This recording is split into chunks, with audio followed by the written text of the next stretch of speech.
We're going to kind of go through all of the intricacies of appliances. You know, just trying to figure out what you need if you're starting a remodel or if you're just changing your appliances. A lot of times what I found working with my clients is sometimes they don't know what they want because technology has changed so much over the years. And sometimes you just need to say, I need this type of feature, and you know, and just explain the type of cooking and performance you want out of your appliance to whoever is going to be helping you. But this is going to give you some knowledge ahead of time so that when you do go into a place like Ferguson, you'll be able to express specific needs that you definitely want in your kitchen. So one of the things that we're going to kind of talk about today is all the different types of appliances, from slide-in ranges, freestanding ranges, luxury professional appliances in all different shapes and forms. So we're going to cover a lot today. The one person that is going to be helping with us today is Jeannie Reynolds. She is an expert in appliances. I've been working with Jeannie for over 20 years. She has worked mainly at Ferguson, and she handles all of my appliance packages when I am working with my clients and bringing them in and going through what their needs are. So Jeannie's an expert. She did some, we did some video ahead of time because I wanted her to explain a lot of things so that I wouldn't miss. I'm not an expert. I do know appliances, but I know that Jeannie knows more than me. So I wanted to give you as much information as possible. So we're gonna kind of go into standard ranges. So this is gonna be a difference between slide-in and versus freestanding ranges. So if you look on your left, you'll see controls in the front with these are both gas grills, but they come in both electric, gas, and induction. And they will have all different types of ways that you can do this with gas and electric, just all gas, or all electric and induction. So there's a lot of different components to how you can do this. On the right side, you'll see the freestanding, which is a pretty. Sorry. You good? You good? Yeah, I'm good. See, Okay. I told you I have issues. So on the right side, you'll see the freestanding ranges, which is a pretty standard range. That's what you'll see the majority of the time. A lot of times people don't want the head or what they call the control panel at the back of that appliance. They want more of the controls in the front, and they want no back controls or panel back there so that their tile shows a little bit better. And it does create a better look. So now Amy is going to run the video that's going to kind of explain this a little bit from Jeannie's perspective. All right, let me figure this out. Hold on. Share sound.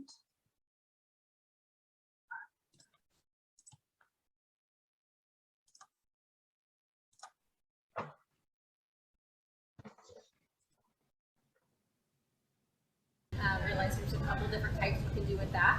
So for instance, here you have what's called a freestanding range, and then here you have what's called a slide-in range. Really not that different. I'm sorry, I'm trying to get back to where the controls are for the oven. On all of your slide-in ranges, all of your controls will be in the front. On your freestanding ranges, your oven controls are in the back if you have gas, while your burner controls are still in the front. If you have electric, pretty much all of your controls are in the back. You can get as fancy as touch control, you can get as fancy as knob control with gas, but that's kind of your two basic types of ranges. You also have different fuels. You have all gas, so you have a gas surface with a gas oven. You have what's called dual fuel, or you have a gas surface with an electric oven. And then you have two types of electric cooking. One of them is radiant electric, and that's just going to be your smooth top ranges. And then the other one is induction electric, where it actually cooks using a magnet. So performance is a little elevated there. Most of these types of ranges are 30 inches wide. It's a fairly standard opening, and you have several different brands, several different colors. So that would be your freestanding and slide-in ranges. All right. Forgive the Okay. sound on that one. That's the worst sound just because we are not open environment. It's really hard to control the sound when you're in that kind of environment. So this is going to be an example. This is a small kitchen that I did in the Brookside area that the clients wanted a gas oven, but they also wanted a gas cooktop, and they wanted controls in the front. And what we did, and when you look at this, you'll see how the tile on the backsplash kind of works its way through, and you kind of see the whole backsplash versus the controls on the back, which would cover up a lot of the detail. On this particular one, we did a little accent tile in the back of that range. But that is one way that you can do it. And go ahead, Amy, on the other one. So this is an example. This was a kitchen that we did earlier this year, and the clients wanted to keep their existing oven or range, which was a freestanding range, and this kind of shows you the contrast between the two as far as the looks. The control panel on the back, it kind of covers up the tile a little bit more, but for the client, this is what they wanted. If it was me, I would have said replace the range to a slide in so that it would be a little bit more open. And I did suggest that to them, and they chose to do it this way because that range was not that old. So down the road, they will do that. And but at least you can see the difference in the contrast between the two. So would you say more often you see the slide in versus the this type, the freestanding? It is when you're doing a tile backsplash in this manner. When you're doing a decorative hood, a really nice tile that comes down to the countertop, yes, I would do that. If you're not doing a tile backsplash and you're doing just a 4-inch laminate, quartz, granite backsplash, this freestanding range with the controls on the back are perfectly great to do. A lot of times you're doing that to, again, cut some cost when you're doing that, and cost does come into play when you're doing appliances. So yes, it does. yeah, it costs, and you know, things as of today, everything is increasing. So that is one thing that we'll touch on today a little bit later, the availability and everything else that is a little bit challenging today. So, so the next one is going to be, and these are pretty popular now, which a lot of the companies like Thermador, Wolf, Viking, a lot of Decor, all those kind of companies, they have now jumped into the professional range or professional appliances, and they've been doing it for a long time. Thermador is probably the oldest company with professional appliances. They are the ones that actually pioneered the transition from commercial to residential use. And they perfected it in a way, in my opinion. They've perfected it. But a lot of other ones like Wolf, Viking, they're very, very good. Wolf is a great brand. It's part of the Sub-Zero family. And a lot of these ranges, they come in different sizes. And again, Jeannie is going to, in another video, Jeannie is going to explain all this. But there are many different sizes, but it's really creating a look for what you're wanting to do, but also combining that with the performance. So let's hear what Jeannie has to say.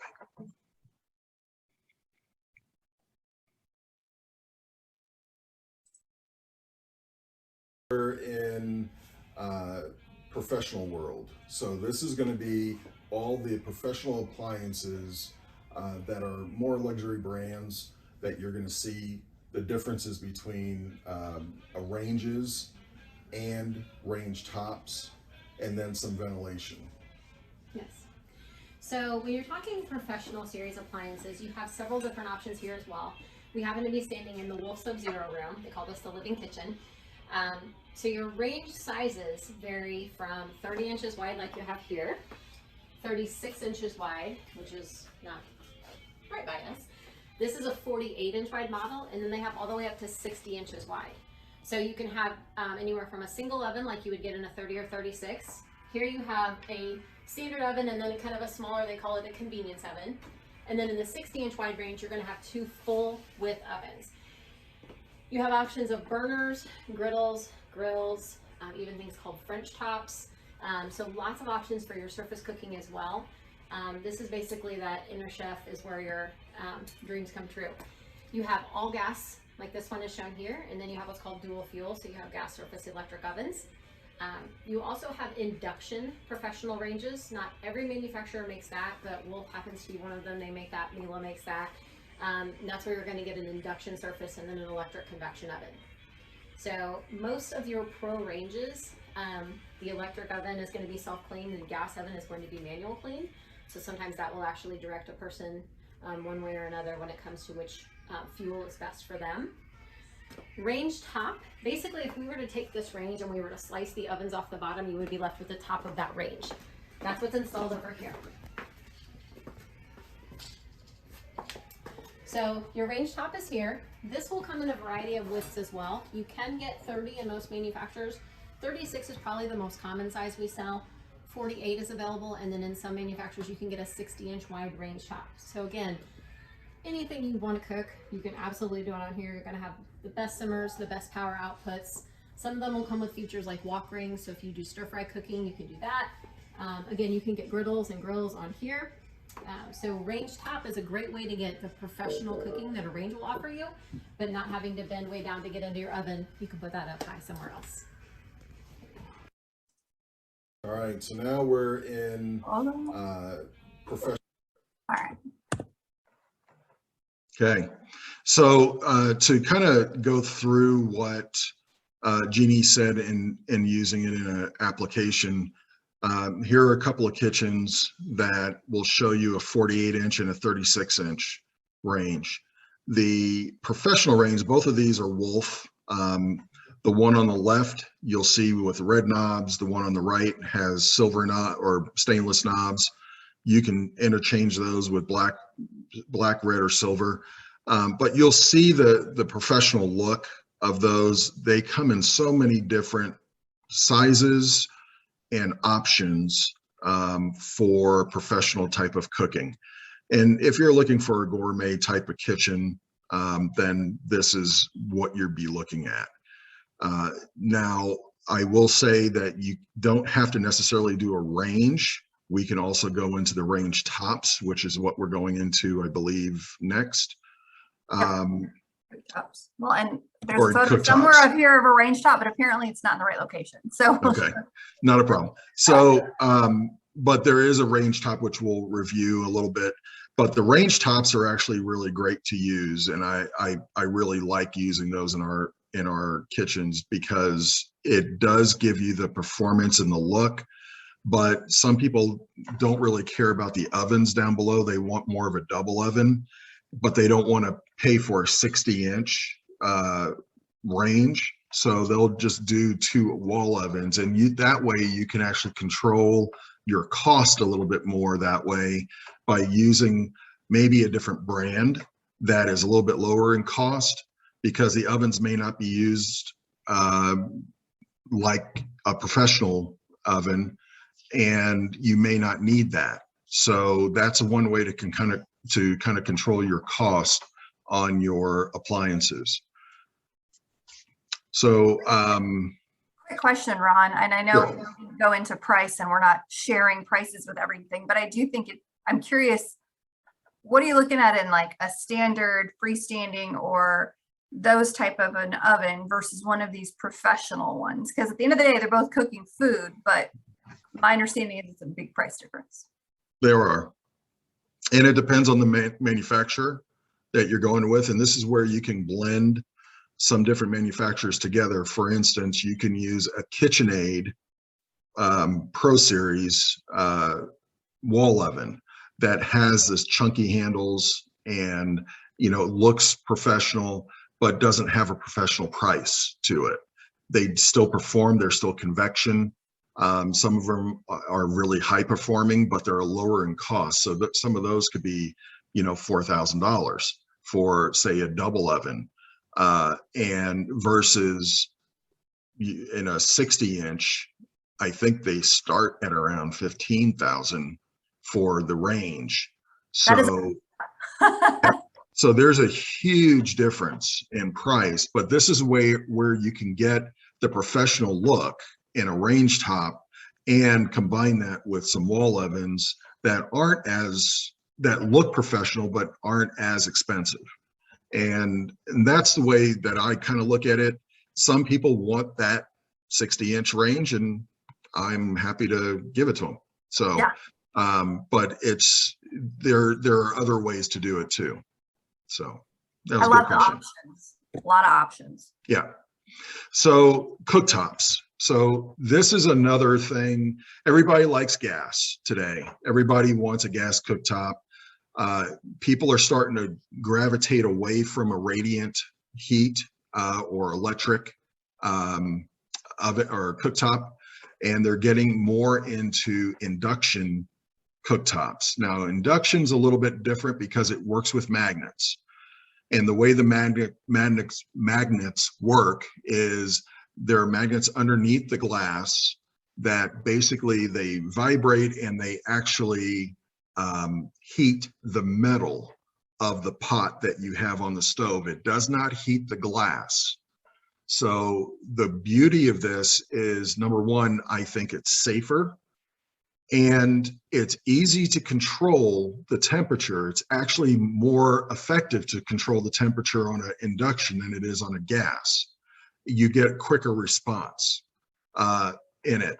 So induction has really become a go-to for a lot of people right now, and a lot of even professional kitchens are starting to use induction appliances now because it is so efficient, especially with gas costs going up right now.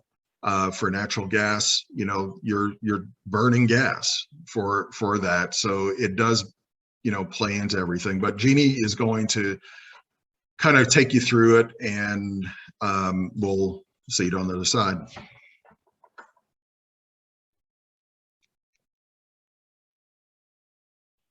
So now we're going to look at some of the more luxury brands, and this one we're standing in the Thermador kiosk or vignette.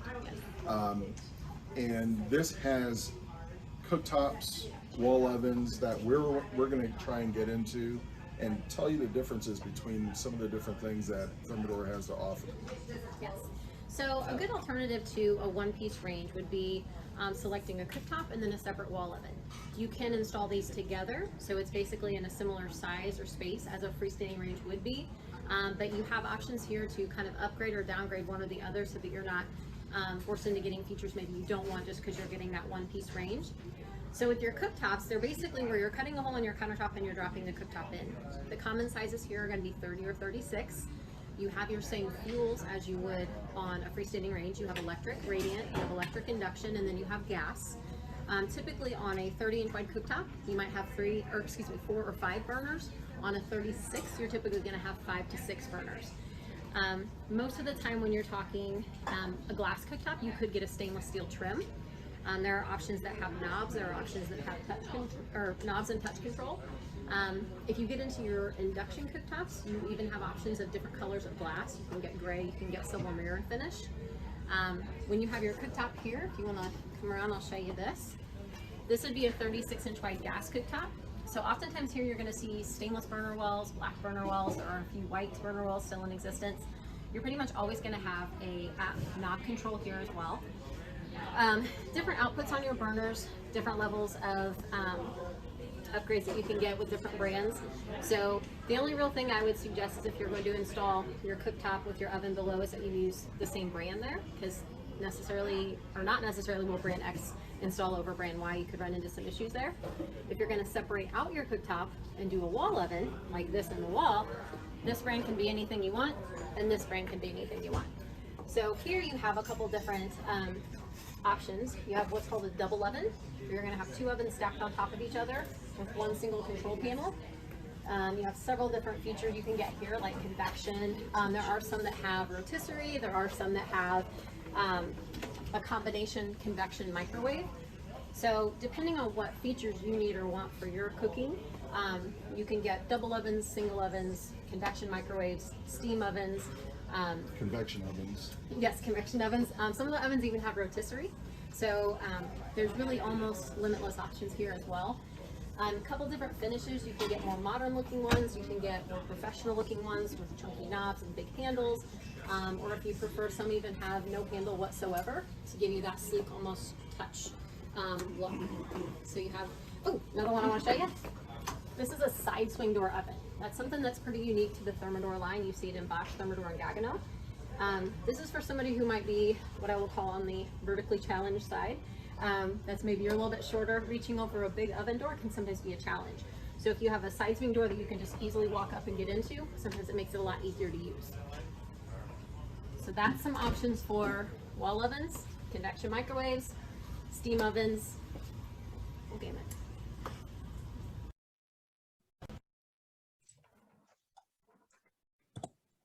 Okay, so so there's a lot of differences, and she touched on several different ones, and I'm gonna kind of go through some of these for you. So if you look at this picture here, this is a kitchen I did a couple years ago. I think it's a couple years now. Yeah, I think it's a couple years. Wrapped in 2019. Yeah. So the cooktop on this is an induction cooktop, and it is a smooth glass top that we used.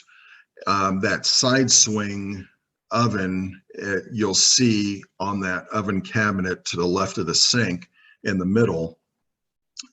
The client for this one is vertically challenged. She cooks a ton, almost every day, and she wanted something at her level that she could get in and out of easily. And that was one of the reasons why we did that side swing.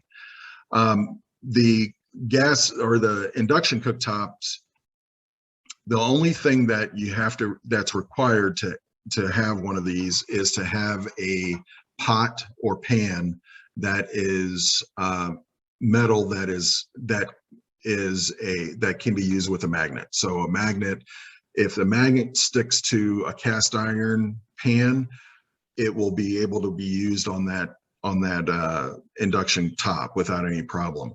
A lot of aluminum pans will not be able to be used on this. So it may cause you to purchase some new pans, which sometimes is a good thing. You need, it's time to go out and get some new pans every year. Yeah. I mean, and I've had pans for years, and I would say every 5 to 10 years, you really need to just say, let's get some new ones. So induction, you will have that issue.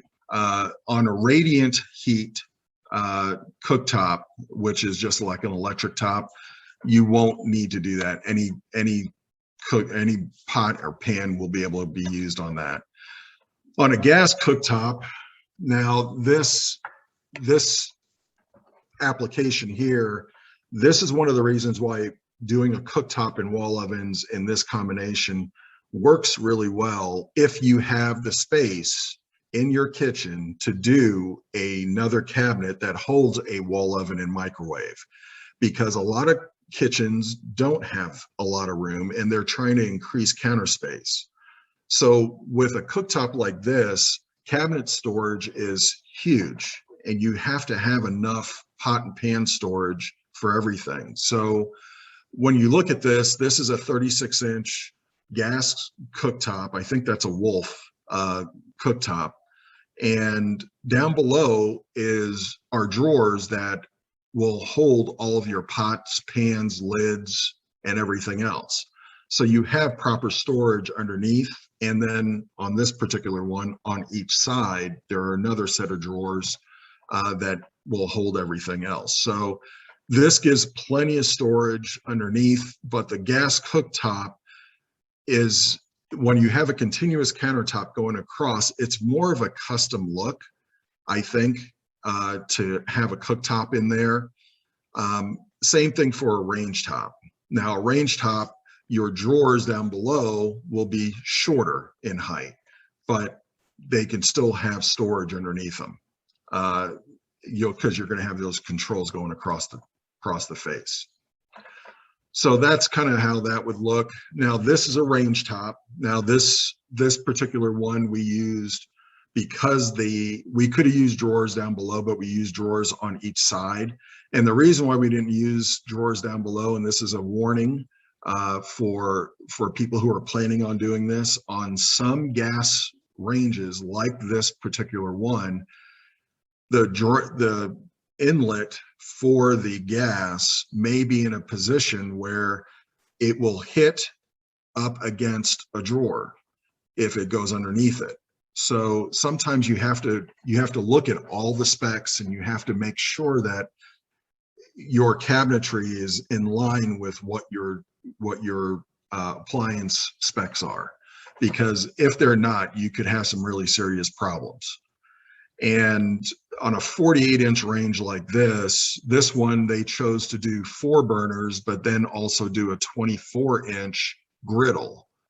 And that, his big thing is, making pancakes and eggs and bacon. So that's what he wanted to do on the on the weekdays. That was his cooking surface. So that is and you can see the cabinet over here on to the left where it has the 2 wall ovens. Those are double ovens. So one is a convection, the other one is not a convection. And, doing something like this, again, you're using different brands. That's a GE profile for the wall ovens with a Wolf cooktop. There's nothing wrong with mixing the brands, and it still gives a professional look, and it still performs very well. And it also helps your budget. So, and it still looks fabulous. Like you look at that, you don't think, oh, those are mixed brands. Right. And it's a fantastic look, and it will stand the test of time, which is another thing of design, is trying to make sure that whatever we do, it's going to stand the test of time. And I'm not talking just 5 years or 10 years. I'm talking 20 to 30 years. Sometimes the plans that we do now, I would say over the last 10 years, we're trying to get these to last for a much longer period of time, as it wasn't done like that before, like in the 80s and 90s. So that's kind of what we shoot for. Okay, so ventilation, big topic. There's one thing on here which I don't know if Jeannie actually touches on, but there's a code that happened in 2014 that when we're putting in any type of ventilation like this, and it's taking out the airflow from inside the house going out, and the cubic feet per minute are over 400 cubic feet per minute, it is going to require what we call makeup air. And makeup air is basically just so that we are not creating a negative air inside the home. So we have to bring in fresh air from somewhere. So basically on your furnace, they have another inlet that will go to the outside, and it will suck in clean air from outside. As you're turning on, there's a little sensor that goes with that hood. So when that goes on, it automatically kicks that in on your furnace, and it brings in fresh air as it's taking it out. And that way you have positive airflow in your house, and it's not creating any negative. It does add some expense to do. I will tell you, it does make a huge difference in odors, smokes, or smoke, odor, steam, and getting rid of it quickly, it does make a huge difference by doing this. You said it was over 400 CFM that's required? Anything 400 or over is And how many required. would you say range hoods like that we install are over that? I feel like a lot of them are, aren't they? A lot of them are, but there are some, like if you're looking at the one to your right, that is a range hood that is under 400. So that did not require a makeup air for it. The one that is on your left did require that. That was actually the choice of the client though, because they did not want any odors lingering and everything in their kitchen. And it does work. I actually had dinner in that kitchen 2 weeks ago, and it worked perfectly. So it is a very, very good way to go. It does add expense, and I will probably tell you it could run anywhere between 1,500 to 2,500, if not more.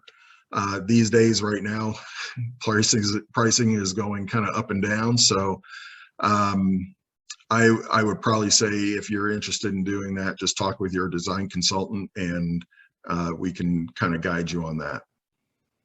All right, play this.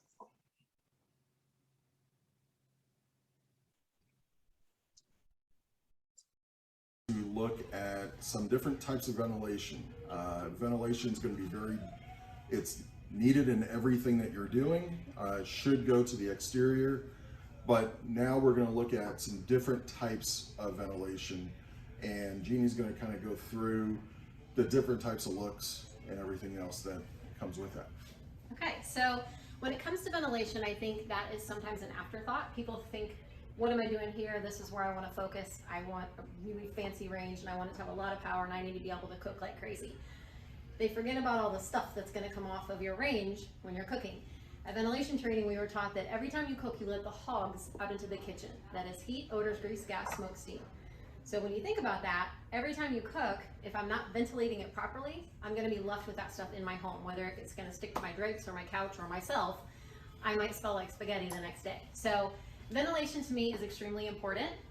There are a couple different types of ventilation depending again on the look that you want, because there are several ways to get performance, but a look that you want. So the different types of hoods, if you've ever seen something like this, is called a chimney hood. And you have a lot of different styles here. Some are more contemporary, some are a little more traditional, but oftentimes it's going to be more like displayed on the wall, a piece of art. So you're going to tile around it, do something that kind of gives me a notice me attitude. Then you have what's called the canopy hood. Oftentimes this is installed under cabinetry or some type of soffit. It is more meant for function. It is what you might see in a commercial kitchen, but if that's really the type of look you want to go for, you don't want something so fancy and showy. You just want something that looks like it works. You also have more of a professional chimney hood, which is shown here. Your duct cover can go up either to a soffit or all the way to your ceiling. So this is just a larger bottom, so it has a little more weight to it. Looks proper installed over a big heavy range. And then you have island ventilation. So say your cooking is going in your island.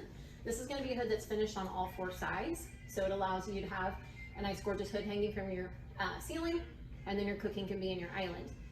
The last type of ventilation is called a hood liner. Now, perhaps you're going to work with a cabinet person and you're going to design something gorgeous, or you're going to work with a custom metal fabricator and design something just specific to your kitchen. What I'm going to sell you is just the guts that go up underneath. It's going to be your lights, it's going to be your fan, it's going to function.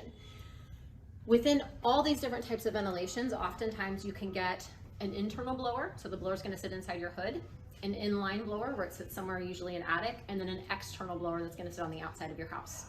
These range in power levels from a couple hundred CFM to 1,500 CFMs. So what that means to you is it's going to extract that much cubic feet of air per minute. It is on high. So if you have a 1,000 CFM hood, it's going to extract 1,000 cubic feet of air per minute. So there are codes in place that you may have to do something a little different depending on the city you live in, that the type of ventilation you do, you may have to do some additional things, but that is what Ron at Schlegel can tell you all about. All right. Well, good. Well, this is one of the liners that you're looking at here on the right side, that is the same liner that we would use inside of a decorative wood hood. Wood hoods, you know, whether they're a chimney style or more of a cabinet style, are very, very popular. A lot of people like to introduce different colors with those or the same color, but you can put in anything you want underneath. Each one of these can be calibrated to many different types of speeds. So you can actually have, or cubic feet per minute, I should say. So you can have all of the ventilation lines now, since those codes have come out, have now made it adaptable for each one of the vent hoods to be knocked down from 390 to get underneath that code that requires the makeup air to, you know, 600 and then 800 or 900 or higher. So they have those little dials on there when it's being installed.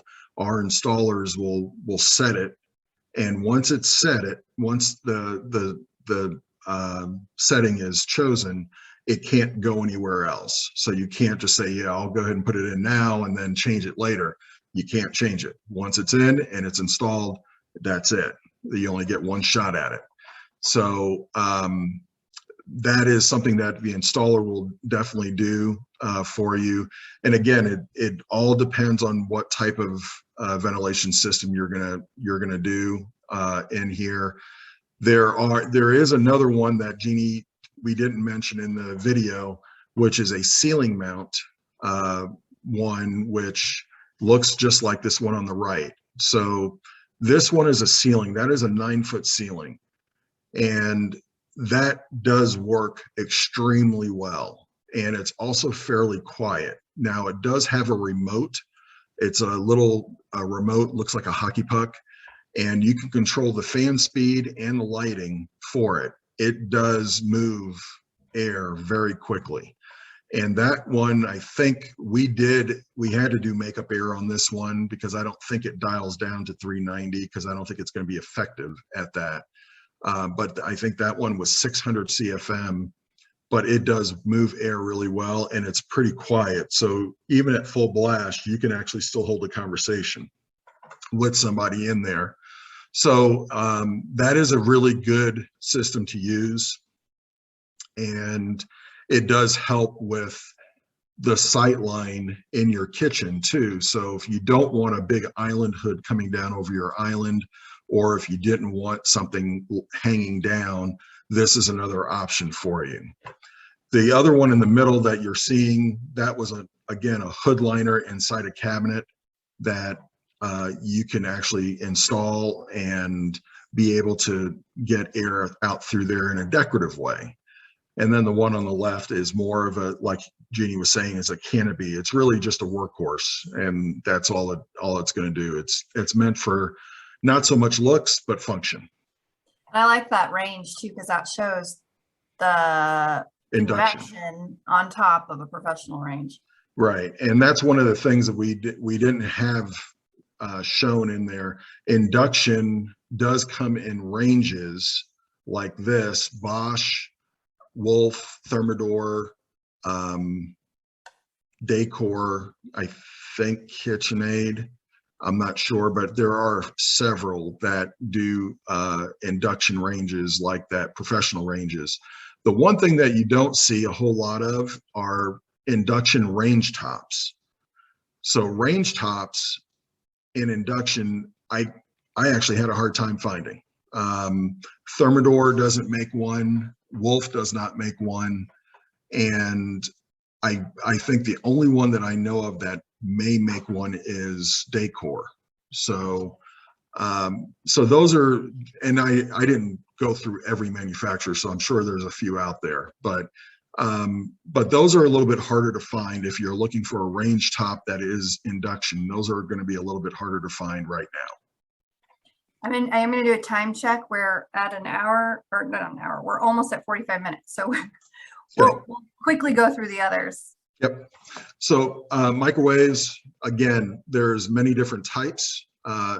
I would say the most common that we use today is the Advantium Microwave, which is a combination of an oven and a microwave.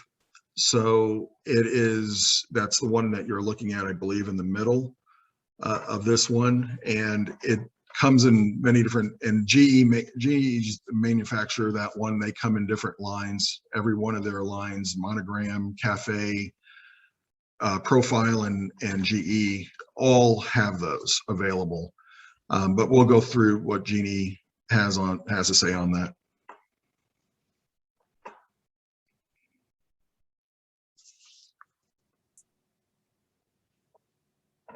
Now we're going to look at different types of microwaves. Now, there are plenty of different styles of microwaves, but there are also different needs for microwaves. Some people want to use a microwave as just a standard built-in microwave over their oven. Some want a freestanding one on their countertop. Some want a microwave drawer. Jeannie is going to kind of explain a little bit about all the differences and features of each one. There are a lot of different applications, as Ron had mentioned, when you talk about a microwave. The gist of it is that basically you're using magnetron tube to zap your food. So your microwave may hang over your range and double as your hood. Some of these are standard microwaving, where all the feature they have is just a microwave. Other ones are convection microwaves. So there's a baking element in there, and they do act as a secondary oven. This microwave has to be installed hanging because it breathes through the bottom and then breathes back out the top. So if it were to be sitting on a countertop, you wouldn't be able to breathe and it would suffocate and die. So hanging microwave, this is the only way that goes. Your built-in microwaves, you have a couple different options here.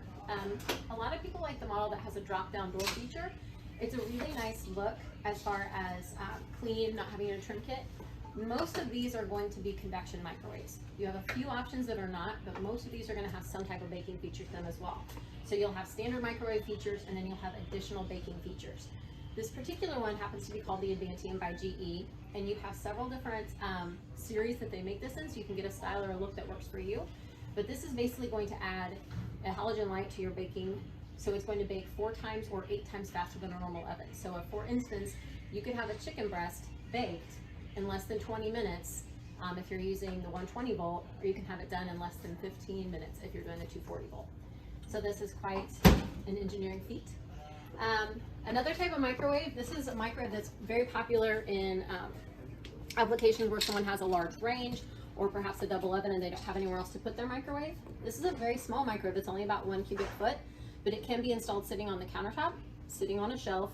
It has a trim kit available and has a hanging kit available. So it's a nice little option if you don't have really anywhere else to put your microwave, is just to kind of tuck it up in your upper cabinets. Then you have a microwave and trim kit. So basically all of these microwaves are just a countertop microwave that you would sit on your countertop in any other instance. If you want to build it into the wall, there's this trim kit feature that you can get, and it looks nice and clean. Same width as your oven, it comes in a 27 or a 30. Some of these microwaves can also be convection, but a lot of them are just your standard microwave features. So the last type of microwave I'm going to show you is the microwave drawer. It's going to open and close with the touch of a button. It works really well if you're going in an under counter application, because instead of squatting down to get your way into a microwave and trim kit, this you're going to just set your food right in, close it up, and it's very simple. Sharp is going to be the manufacturer for most of these microwaves, all of these microwaves. Other manufacturers will source it, so if you wanted to have a whole kitchen suite of, say, a Thermador appliance or a Wolf appliance or a Monogram appliance, you could get that with the microwave drawer. So now we're going to look at... We don't want to watch that 2 times. Okay. So, We'll go to this. yeah. So when you're looking at, say, the one on the left, that one is an above the range microwave. Now, in certain applications, you have to have an above the range microwave because you don't have another place to put it. Some people like it there because all their cooking is now in 30 inches of space. You can put a microwave, like we were saying, on an island. You can put it up above. So if you look on the right in the kitchen over there, you can do a microwave shelf and put the microwave up there. You can build it in kind of like this with a trim kit that is the same width as your oven, your wall oven down below. This is an Advantium, the one on the right. You'll see that underneath a counter, and you can only do the Advantium with the 120 volt system under counter. You cannot do the 240. The 240 has to go into a built-in cabinet. And I think it's because of the heat that it generates. It has to go into an upright cabinet. So there are some limitations with that as far as how you can put it in, but it is a very versatile product. The microwave drawer, I do a lot of these. This was a kitchen that I did, and they wanted a microwave in the island, but they wanted it in a practical area to where they can actually utilize it close to their refrigerator, but also close to where their cooking is. So we put it in their island. They have a dishwasher on the left side, and then a microwave drawer on the right with a large drawer down below. Those are very, very popular right now, and we are doing a ton of them. A lot of people like the function of them. Some people don't, and I'm not going to be here as an opponent, as an advocate for those. There are so many different needs for everybody. Everybody has a different need. These appliances you'll be able to choose from which one fits your need, and we can design the cabinetry around whatever need that is. Refrigerators. So this is the biggest thing. So I'll let Jeannie talk about this first, and then we'll come back.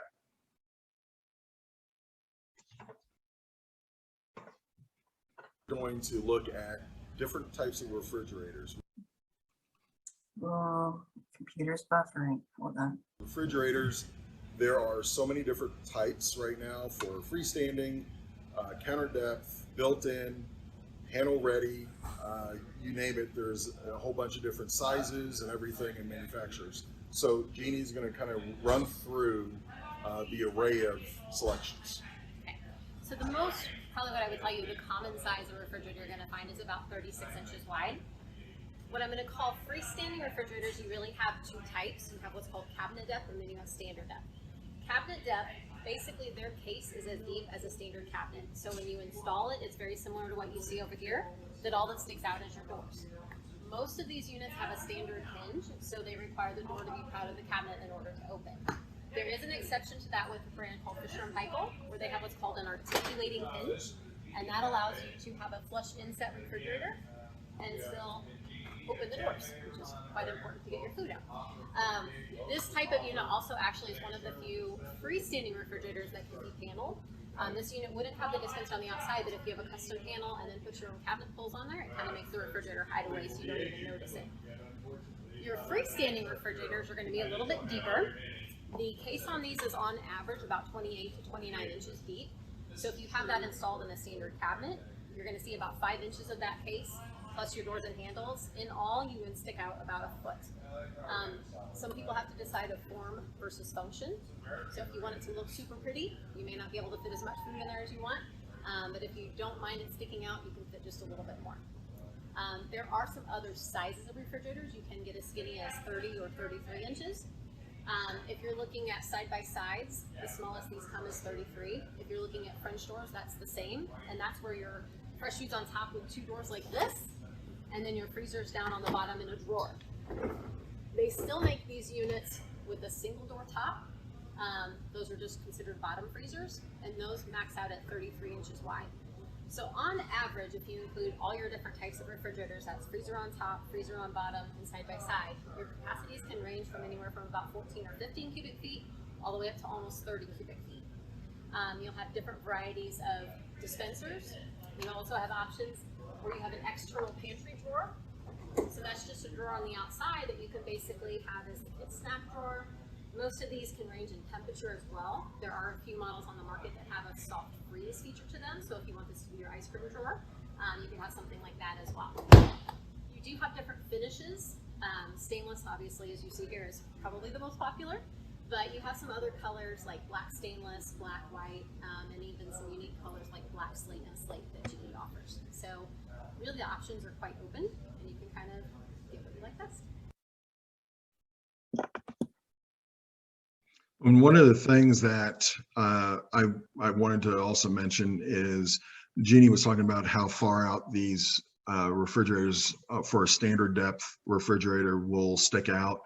We can actually customize your panels on the side of on the sides of your refrigerator for either a 24, 27, or 30-inch depth. So there really shouldn't be a reason why we wouldn't be able to cover up the box no matter which size you use. But plus we can also recess into the wall if we have that capability.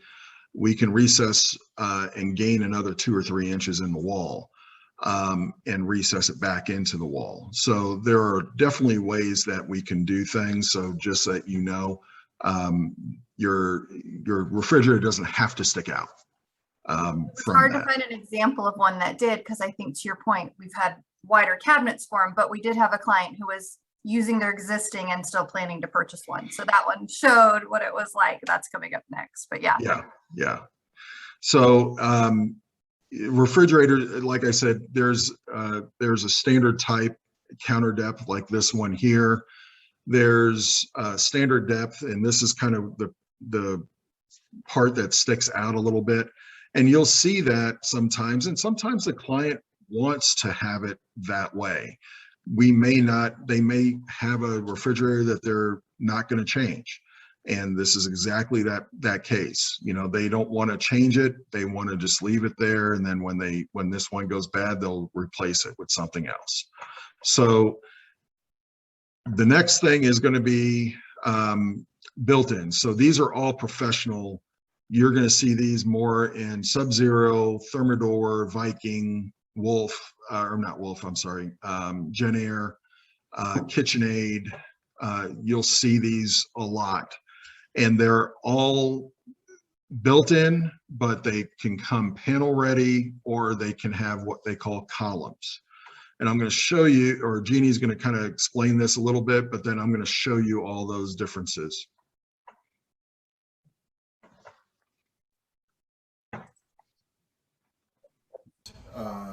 Feature is going to be refrigeration.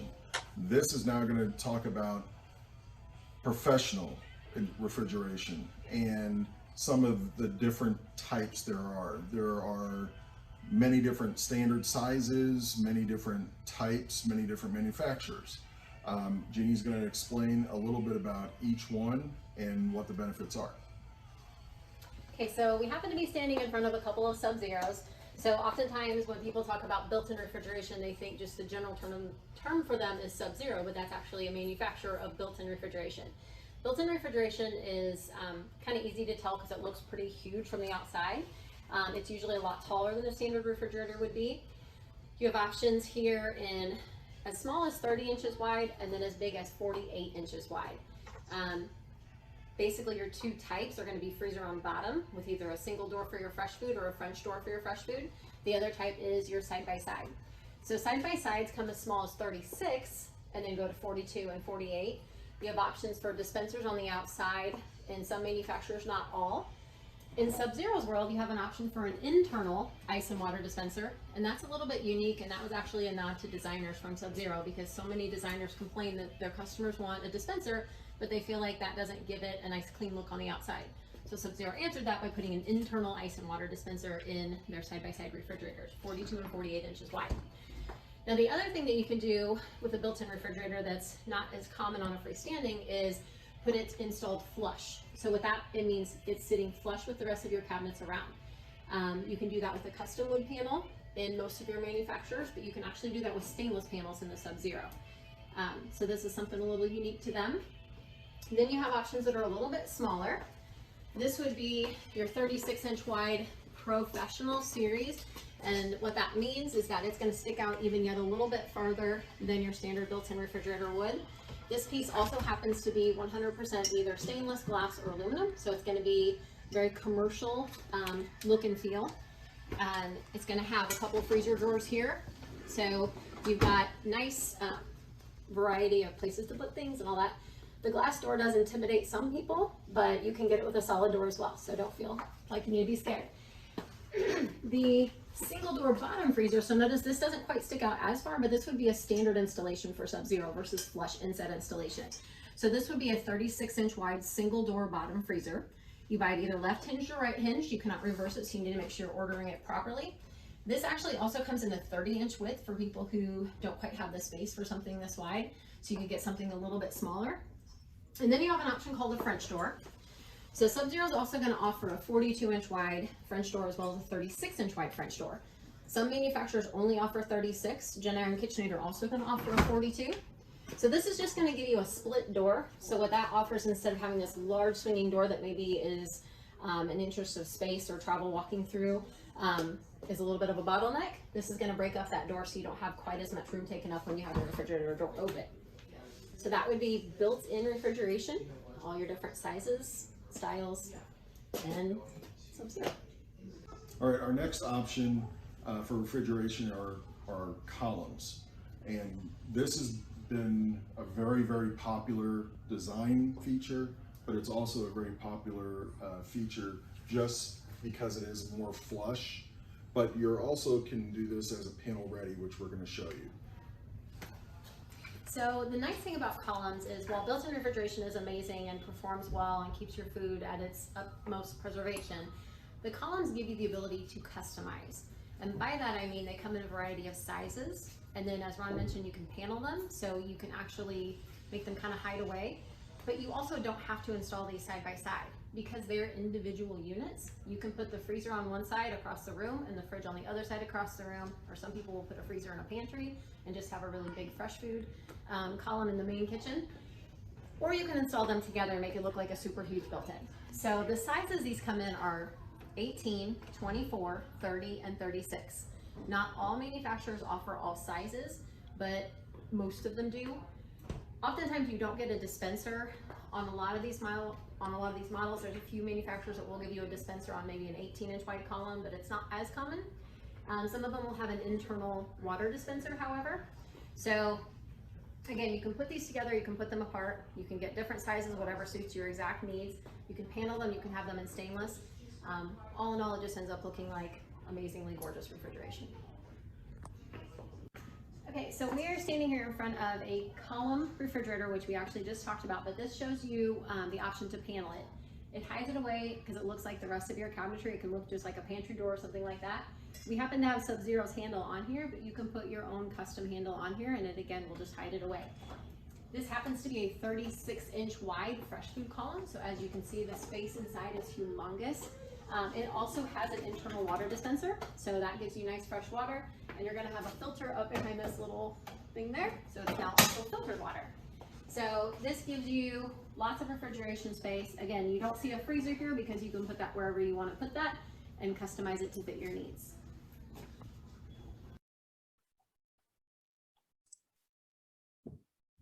Don't want to play the game. Okay. So this is going to give you some idea of what a standard refrigerator would look like in Sub-Zero. This is more the traditional series refrigerator that does have a dispenser on the door. Sub-Zero does not have a lot of dispensers on the door when it comes to side-by-sides, but they do offer it, like Jeannie was saying, on the inside, water and ice. But this is a more traditional style with the grill on above. Some people like the grill. Some people want something that's more flat on the top of that to match the doors.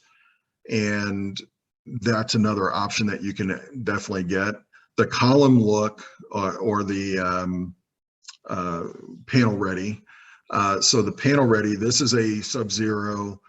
On the left side of that wall, you'll see the large door and then two drawers, two freezer drawers down below. And that is all done in a contemporary manner, but that could be done in any style. It doesn't have to be contemporary, it could be transitional, it could be traditional, whatever.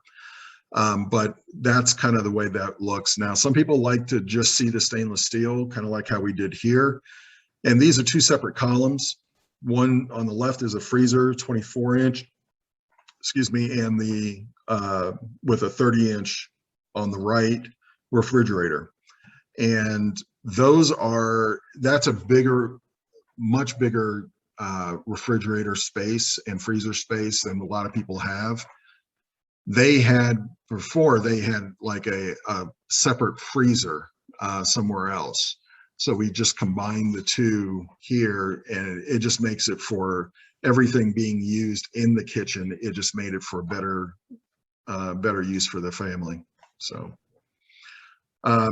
like Jeannie was saying, when you look at this picture here, the one on the right is the freezer, the one on the left, or in the middle, I should say, is the refrigerator. And then you can combine that with also wine storage and have the symmetry between the two, because the left and the right actually are the same size but different functions, but the middle one is actually the refrigerator. So it does give you a lot of capability and flexibility to be able to design it the way you want. So I'm thinking, Ron, we should probably wrap up just because we still have Sure. several more things, but we're going to post this stuff online if you guys want to check out where we're talking about drawer refrigeration and beverage cooler. So just a couple more on refrigeration and that is it, but we will post it online so that they can see the videos of it.